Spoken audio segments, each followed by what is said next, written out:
시몬 안나 성가대 귀한 찬양 감사합니다. 성가대가 예수님의 족보가를 부르면 이제 성탄절과 연말이 다가오는 것을 체감하게 됩니다. 오늘은 출애굽 제2년의 1월이라는 제목으로 은혜를 나누고자 합니다. 이제 어느덧 2024년도의 12월도 중순을 지나 연말을 향해 가고 있습니다. 이제 12월이 9일이 남았죠. 우리는 성도로서 한 해 동안 하나님 아버지께서 주신 은혜를 생각하고 감사하면서 앞으로 다가올 새해를 그리고 첫 달을 맞이할 준비를 합니다. 어떻게 생각해 보면 12월 31일과 1월 1일은 똑같은 하루지만 새해를 맞이하는 우리의 마음가짐이 다르기 때문에 희망차고 특별하게 느껴집니다. 이스라엘 백성들에게 주전 1445년 1월은 출애굽 후 종이 아니라 자유로운 백성으로서 맞는 첫 번째 1월이었습니다. 힘들고 매일 똑같아 보이는 광야를 걷고 있었지만 하나님께서 출애굽할 때 주셨던 새 달력의 1년을 꽉 채우고 새로운 한 해를 맞이하게 되었습니다. 광야 노정으로 보면 11번째 진친 장소인 시내 광야에서 출애굽 제2년 1445년의 새해를 맞이했습니다. 시내 광야에 머무르는 기간 동안에 하나님께서 율법을 주시고 시내산 언약을 체결하셨습니다. 그리고 하나님의 명령에 따라 이스라엘 백성들은 성막을 세웠고 첫 유월절을 지켰습니다. 우리가 12권 상권을 통해 배웠듯이 출애굽 제2년의 1월에 하나님 아버지께 1445년의 1월에는 제사장의 위임식과 취임식도 있었습니다. 묵은 한 해를 보내고 새로운 달을 맞이할 준비를 하면서 출애굽 제2년 1월에 하나님 아버지께서 행하신 놀라운 일들을 절기를 통해 살펴보고자 합니다. 큰 첫 번째로는 월삭입니다. 월삭은 매 달의 첫 날입니다. 1월 1일도 월삭이고 2월 1일도 월삭이죠. 무슨 달이든지 그 첫날은 월삭입니다. 1월 니산의 월삭에는 중요한 사건들이 많이 있었습니다. 성막을 세우고 번제와 소제를 드렸고 성막 도유식이 있었고 12지파 족장들이 성막 봉헌식을 위한 예물을 드렸습니다. 그리고 하나님께서 12지파 족장들에게 번제단 봉헌을 위한 예물을 드리라고 명령하셨습니다. 그리고 이 날에 5대 제사 규례도 주셨는데요. 하나님께서는 성막과 그 기구의 식양을 알려주셨을 뿐만 아니라 완성된 기구들을 어떤 순서에 따라 어떻게 조립해야 하는 것인지도 정확하게 알려주셨습니다. 출애굽기 40장 18절에서 33절을 보시면 23개의 순서를 통해 성막을 세우고 하나님께 봉헌을 드렸습니다. 먼저 성소와 지성소의 골격을 세우기 위해 받침들을 놓아야 합니다. 이 받침들은 땅을 파서 놓아야 하고 그 다음에 널판들을 세웁니다. 널판들은 총 48개가 들어갑니다. 그리고 널판들을 5개의 띠를 띄워서 다시 고정을 하고요. 네 번째로 기둥을 세웁니다. 지성소 앞에는 4개의 기둥, 그리고 성소 앞에는 5개의 기둥이 있습니다. 이제 성막 위에 막을 펴는데 제일 먼저 내부 앙장으로 덮고 그 위에 외부 앙장으로 덮습니다. 그리고 그 위에 덮개를 덮는데 막의 덮개를 덮고 그리고 웃덮개로 덮습니다. 7번째로 증거궤를 준비합니다. 만나를 담은 금항아리, 아론의 쌍난 지팡이, 그리고 언약의 2 돌판이 들어가고요. 8번째로 이제 그 증거궤를 성막 안에 들여놓고 휘장을 답니다. 이 휘장이 지성소와 성소를 구분을 합니다. 이제 성소에는 진설병 상을 둡니다. 그리고 그 위에 떡을 진설합니다.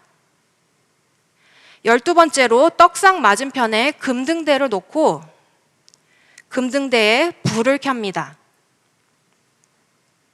14번째 순서로는 금향단, 즉 분향단을 지성소 앞 휘장에 둡니다. 그리고 금향로로 그 위에 향기로운 향을 사릅니다. 16번째로 성막문에 장을 답니다. 이것으로 성소와 지성소는 세워졌고요. 17번째로 번제단을 둬야 하는데 잘 아시다시피 번제단은 토단을 만들고 그 위에 두어야 합니다. 그래서 토단을 만드는데도 꽤 오랜 시간이 걸리겠죠. 그리고 18번째로 성막을 세우는 순서 중에 번제와 소제를 드리는 순서도 있었습니다. 유대 전승과 요세푸스의 기록에 따르면 번제를 드린 데에 약 3시간 정도 소요된다고 합니다. 번제만 드리는 게 아니라 지금까지 과정에 성막을 세우는 시간도 고려하고 또 번제와 소제를 드린 후에 남은 과정까지 시간을 생각해 보면 성막을 세우는 과정 자체가 꽤 많은 시간이 걸렸음을 알 수가 있습니다. 그리고 번제를 드린 뒤에 19번째 순서로 물두멍을 두고 물두멍에 씻을 물을 담습니다. 그 다음에 아론과 그 아들들이 거기서 씻었는데 이게 끝이 아닙니다. 이제 성막에 포장을 쳐야 하는데요. 기둥을 설치하고 하얀 세마포장을 걸고 이제 마지막으로 23번째로 뜰 문에 장을 답니다. 뜰 문을 다는 것이 성막을 세우는 가장 마지막 순서였습니다. 그리고 이 모든 것이 하나님께서 모세에게 명하신 그대로 진행이 되었습니다. 성막을 봉헌하는 순서는 이스라엘 백성들이 마음대로 정한 것이 아니라 하나님께서 명하신 대로 이루어졌습니다. 출애굽기 40장 1절에서 33절에 여호와께서 모세에게 명하신 대로 되니라 라는 표현이 7번 등장합니다. 이것을 볼 때에 모세와 이스라엘 백성들은 하나님이 명령하신 그대로 질서정연한 순서대로 성막을 세웠음을 알 수 있습니다. 다윗 시대 때 언약궤를 다윗성으로 옮길 때에 하나님의 명령대로 고앗 자손이 메고 가지 않고 수레에 실었다가 우사가 죽었던 사건을 기억하실 것입니다. 하나님의 성물을 다룰 때에는 하나님이 명령하신 그대로 규례를 따라서 순종해서 다뤄야 합니다. 따라서 이스라엘 백성들도 성막을 세울 때에 경건하고 조심스럽고 그리고 두려운 마음으로 하나님의 명령에 의해서 순종해서 세웠을 것입니다. 몇천 명이 붙어서 두세 시간 만에 빨리 해치운 것이 아닙니다. 성막을 세우라고 하신 순서를 보면 그렇게 할 수가 없습니다. 순서도 많고 세밀하게 계산해서 규격대로 맞춰야 할 뿐만 아니라 모든 성물이 정확한 수치와 위치가 정해져 있고 성막을 세우는 과정에서 번제와 소제도 드려야 했기 때문입니다. 지금까지 저희가 살펴본 과정은 1월 1일 하루에 있었던 5가지의 일들 중에 첫 번째 일, 성막을 세우는 순서였습니다. 이것만 해도 1월 1일 월삭에 꽤 많은 시간이 걸렸을 것을 알 수 있습니다. 하지만 월삭에 이것만 한 것이 아니죠. 성막을 세운 뒤에는 성막과 모든 구성물에 기름을 발라 거룩하게 구별하는 예식이 있었습니다. 이것이 바로 도유식입니다.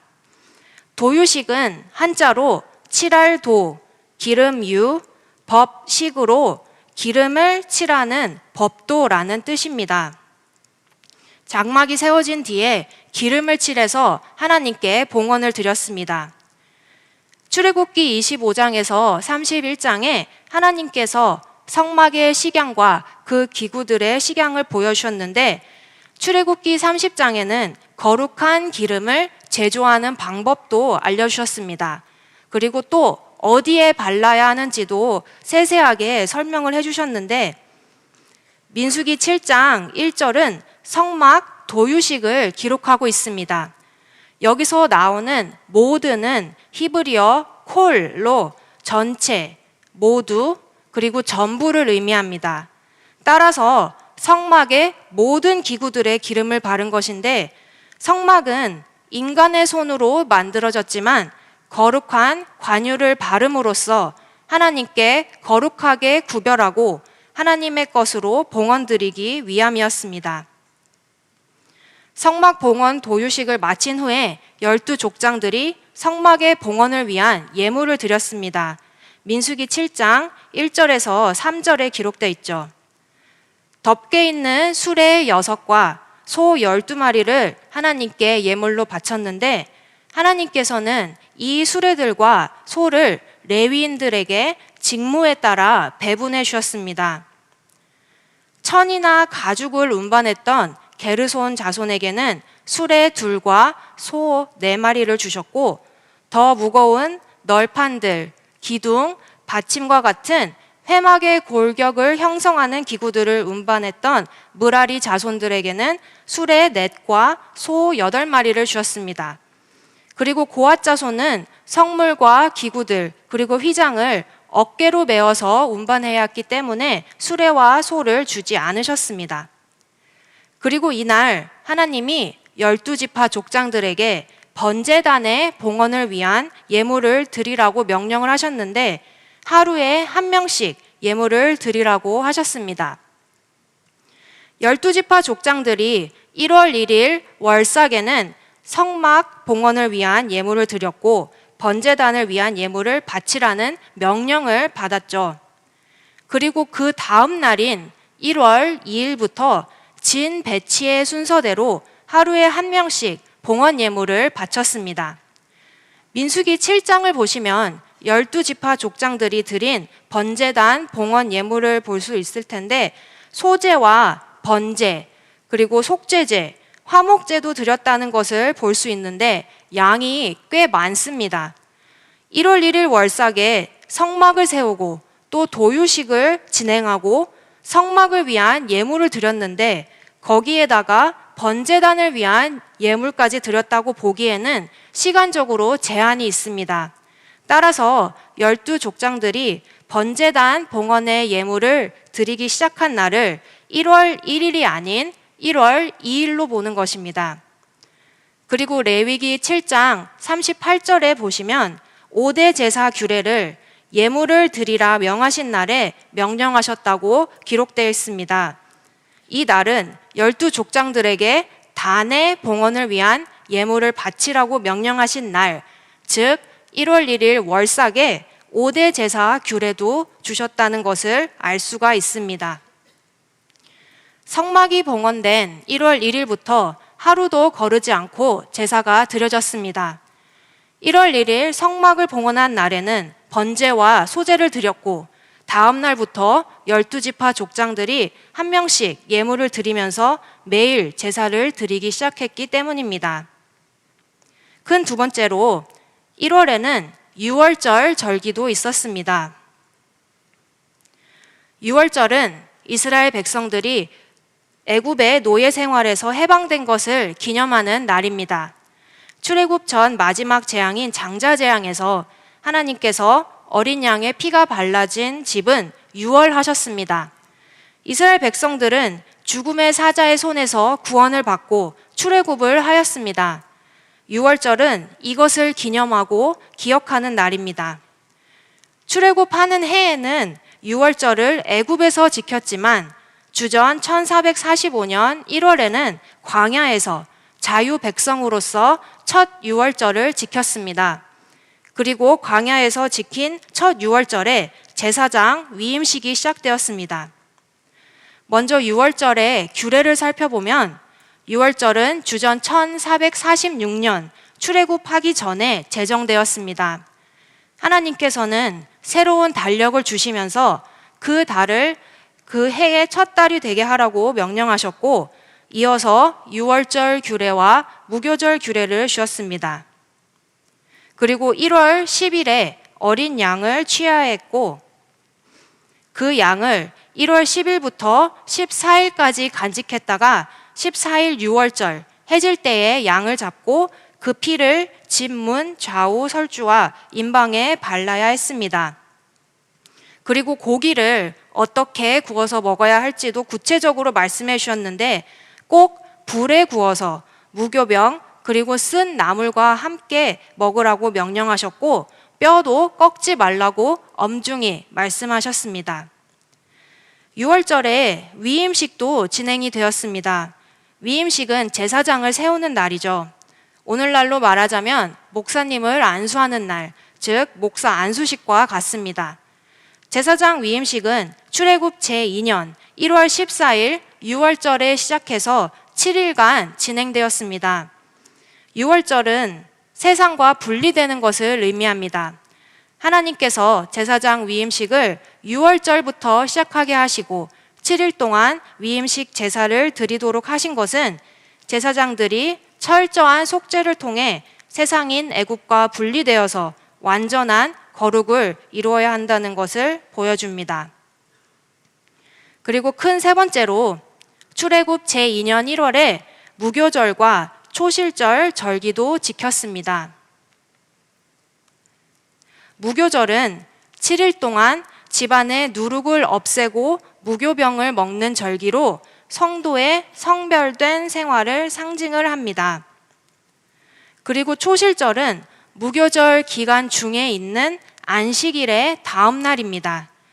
무교절 중에 있는 안식일 다음 날이기 때문에 날짜를 따르는 절기가 아니라 안식일이 언제냐에 따라 날짜가 달라집니다. 그래서 주전 1446년 출애굽한 해와 그 다음 해인 주전 1445년을 보면 6월절과 무교절 날짜는 같지만 초실절의 날짜는 달라집니다. 이 사실은 예수님이 십자가에 달리신 주후 29년에 중요한 역할을 합니다. 그리고 무교절의 규례로 첫날에 누룩을 집에서 없애고 7일 동안 무교병을 먹어야 한다고 하셨습니다. 그리고 정월, 즉 1월 14일 저녁부터 21일 저녁까지 무교병을 먹으라고 날짜도 구체적으로 말씀하셨습니다. 그리고 무교병의 절기를 지킬 때 빈손으로 보이지 말라고 명령하셨습니다. 감사를 잊지 말고 항상 풍성하게 채워주시는 하나님을 기억하라는 명령입니다. 출애굽 제2년 주전 1445년 1월 14일부터 20일까지 7일 동안 위임식이 진행되었는데 6월절에 시작하여 무교절 절기 동안 진행이 되었습니다. 그리고 제사장 위임식은 보리의 초실절인 1월 20일에 맞춰졌고 제사장은 초실절의 첫 것으로 하나님께 드려졌습니다. 그리고 무교절의 마지막 날인 1월 21일에 제사장의 취임식이 진행되었습니다. 취임식에는 아론이 첫 제사를 드렸지만 이 제사는 나답과 아비후의 범죄로 인해 온전한 제사로 드려지지 못했습니다. 지금까지 저희가 출애굽 제2년의 무교절을 살펴보았는데요. 출애굽 원년인 주전 1446년 무교절 기간을 잠시 살펴보자면 출애굽 원년 주전 1446년에는 무교절의 첫날인 1월 15일 밤에 하나님께서 애굽의 장자를 치셨고 이스라엘 백성들은 의기양양하게 군대처럼 출애굽을 했습니다. 그리고 무교절을 마치는 날인 1월 21일에 홍해를 건넜습니다. 출애굽 원년 무교절에는 종되었던 애굽과 완전히 단절되었다면 출애굽 제2년의 무교절에는 제사장의 위임식과 취임식을 통해서 대제사장의 역사적인 첫 제사가 드려지고 예배 생활의 체계가 정립되었습니다. 결론적으로 예수님께서는 절기를 온전히 성취하셨습니다. 모든 절기는 예수님을 가리키고 예수님의 생애는 절기를 성취하는 생애였습니다. 월삭은 첫날을 하나님께 바침으로써 한 달을 그 모든 시간을 하나님께 드리는 절기죠. 첫 것은 가장 좋은 것을 의미하기도 합니다. 이 날에 성막이 완성되었고 하나님께 봉헌이 되었습니다. 예수님께서도 하나님께 바친 바 되셨습니다. 예수님께서는 영원한 맹세 언약의 대제사장으로서 하나님과 우리를 화목하게 해주시고 하나님 앞으로 인도해 주셨습니다.